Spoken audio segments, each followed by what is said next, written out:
Yeah, your mind is different from my mind, obviously. My karma is different from your karma. We have a different mind. But, yeah, that's a big but. Is this cup, which is made of material, is separate from the material which, the chair which you are sitting upon? It's the same material. The whole world is made of one type of material. Or we know what's atoms and molecules and all these things. It's the same, different combinations. So though we have different minds, yet there is a kind of commonality. And that is expressed in the Vedanta as the cosmic mind. There is a cosmic mind, and we are parts of that cosmic mind. Or we are small nodes in this huge network of what is called the cosmic mind. So you have your karma, I have my karma, he has his karma, she has her karma. Yes, we work out that, but within the context of that superior mind. And the mind working, feeling sad when it is, we see something sad outside, happy when it's that mind is a slavish mind. It's going to lead you to ruin. You need to have some degree of control. External circumstances will not dictate how you feel. Even internal circumstances will not dictate how you really feel. So there is something called a self-effort. It's called a purushakara.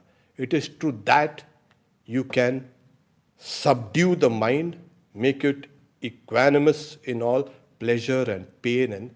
And in such a mind which is subdued, which is calm, which is luminous, it understands its own nature as being part of that universal mind. So this is how we can resolve your question.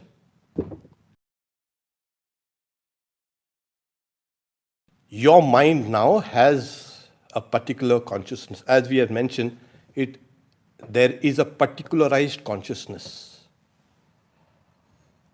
Take, for example, there is space in your house, there's space here also.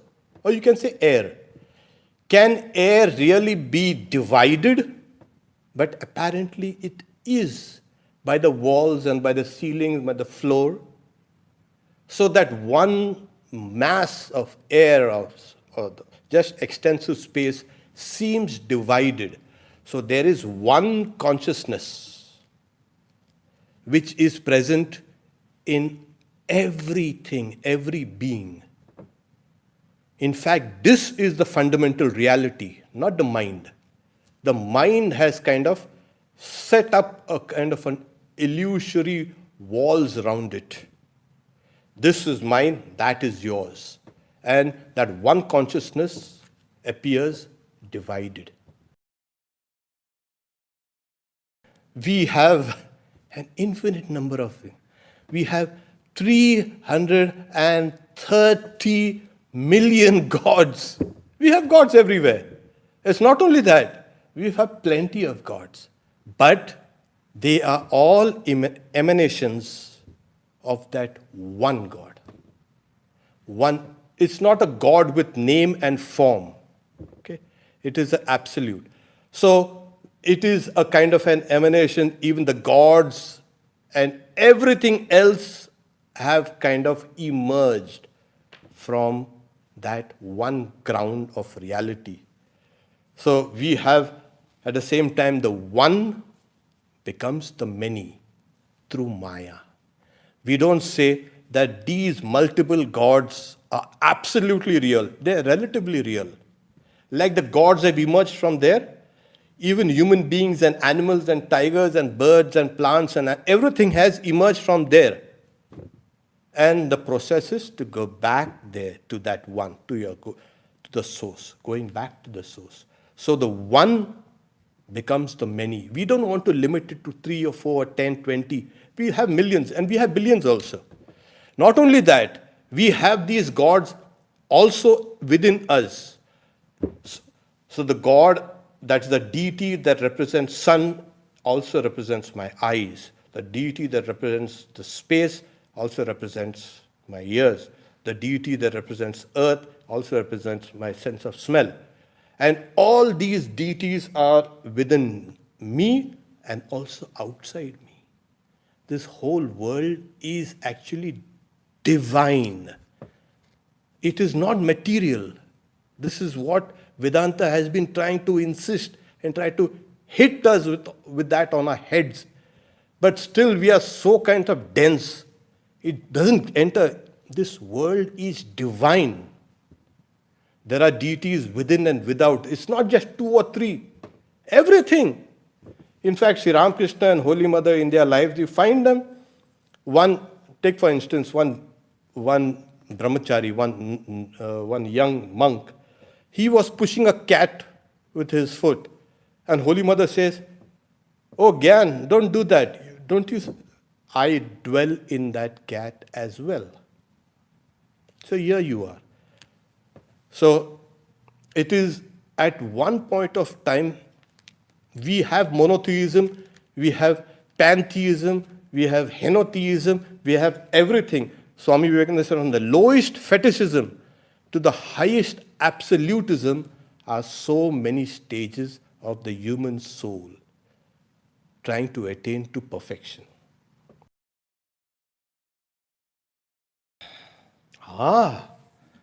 You always want help. We haven't learned to stand on our own feet yet. Every time we want some shoulder, some crutch. But to answer your question, there is in a Mundaka Upanishad, one of the Upanishads, that a being who is not human says, "Ehi, ehi, come, welcome. Eshava sukritasya loka." This is the reward of your good deeds.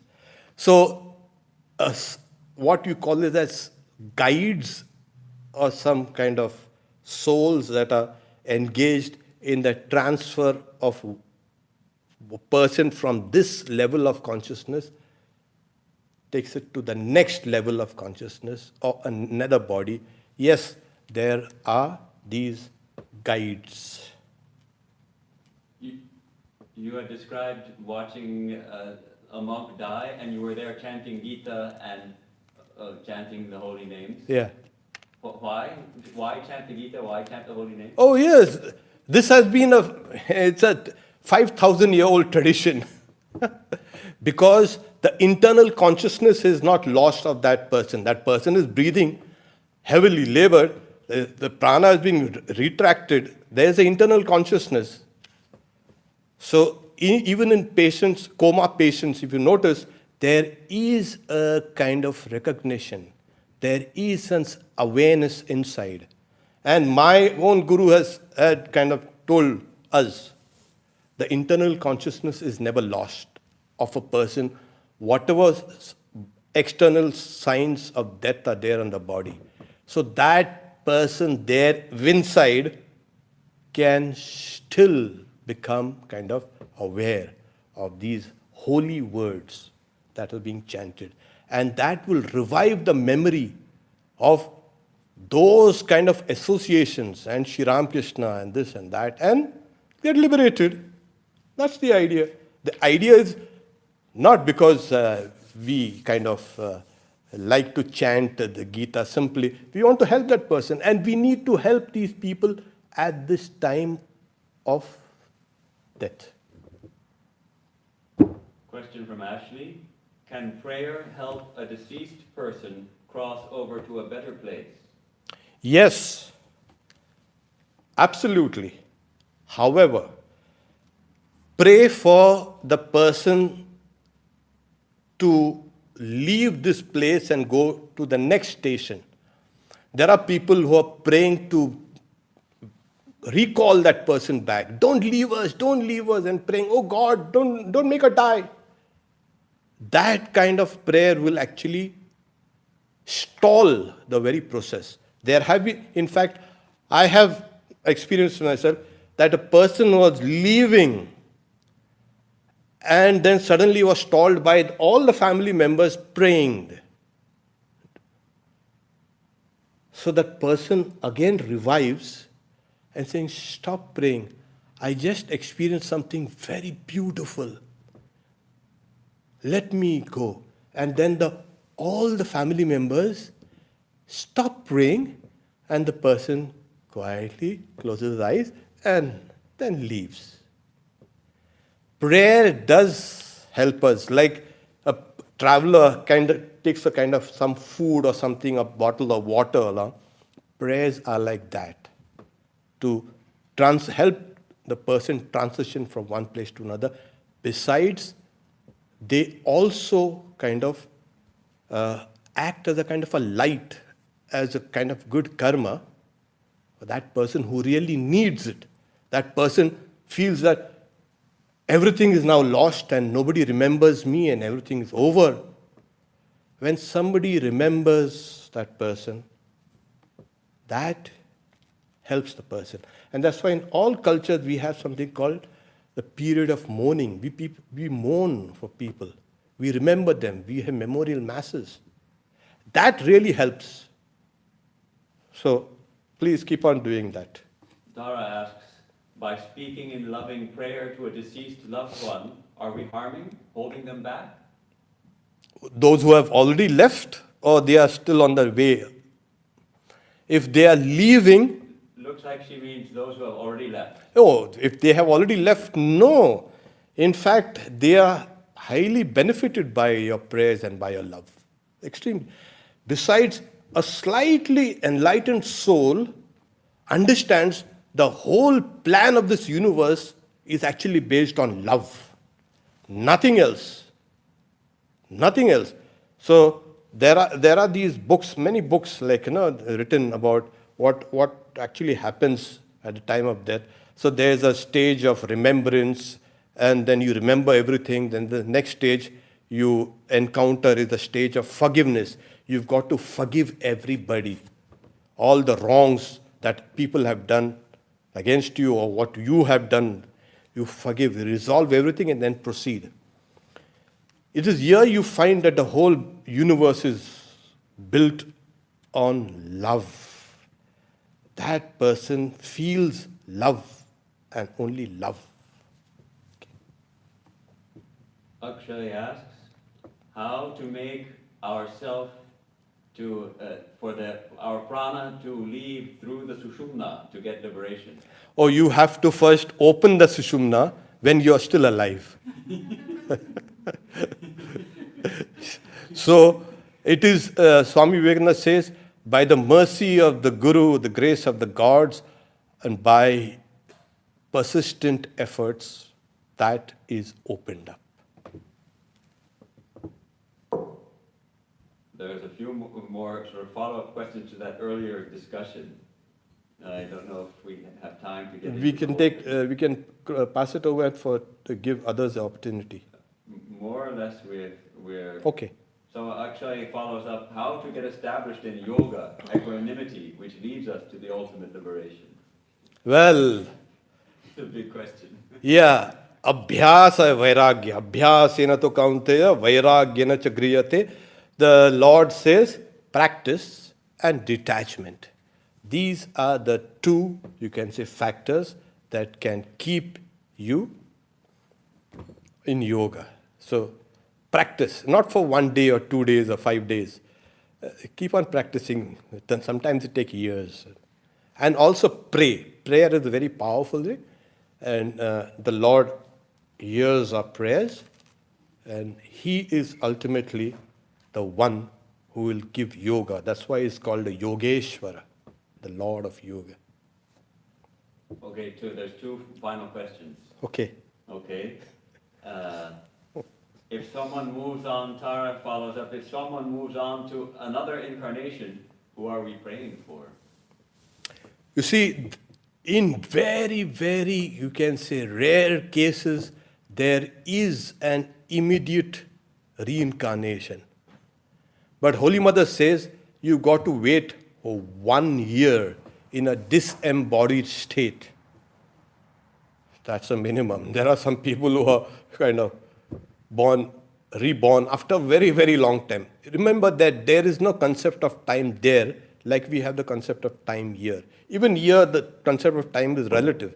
For your idea of time is different from my idea of time.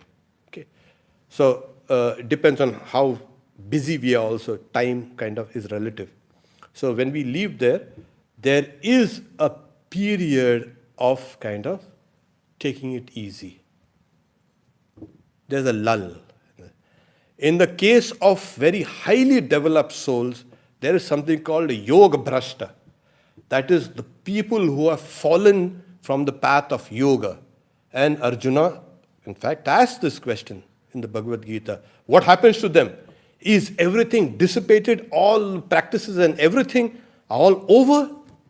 Saying, no, never is the doer of good ever coming to grief. When the person leaves, he or she goes and enjoys or experiences the results of all the accumulated good deeds, and after a long time is reborn and picks up the practice from where he or she has left off. It's called a yoga brashta. So there are higher, you can say, yogis or spiritual people who are born in the family of yogis. And this, the Bhagavad Gita says, is even more rare. So you see it in the lives of, you can say, very great souls. They have great spiritual parentage. So otherwise, we go through that and then we come down. So whom do you pray to? Who do you say?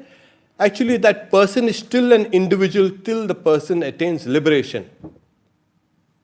Your identity is not your body and not even your surface mind. There's a deeper identity within you.